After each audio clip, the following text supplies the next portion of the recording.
नौकरी पेशा लोगों और उन सभी लोगों के लिए आयकर रिटर्न यानी ITR या इनकम टैक्स रिटर्न दाखिल करने की आखिरी तारीख गुजर चुकी है। 1 अप्रैल 2023 से 31 मार्च 2024 के बीच के समय को वित्त वर्ष 2023 से 24 कहा जाता है और इसकी ITR आकलन वर्ष 2024 से 25 के दौरान 31 जुलाई तक भरना जरूरी होता है।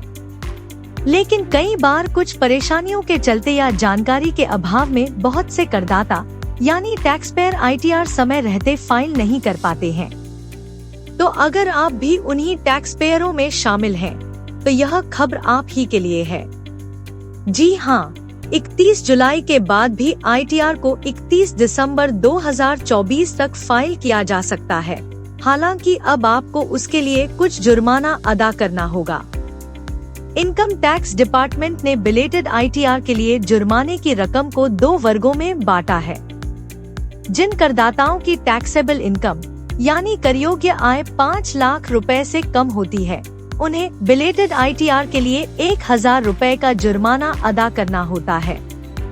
जिन करदाताओं की टैक्सेबल इनकम यानी करयोग्य आय 5 लाख रुपए से अधिक होती है, उन्हें बिलेटेड ITR के लिए 5000 रुपए का जुर्माना अदा करना होता है।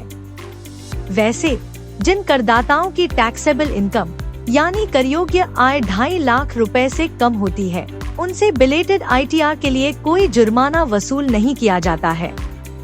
अगर आपने समय रहते ITR फाइल नहीं किया था यानी आपको 31 जुलाई के बाद ITR फाइल करना याद आया है, तो जुर्माने के साथ साथ आपको उस रकम पर ब्याज भी अदा करना होगा जो आपका बकाया टैक्स होगी।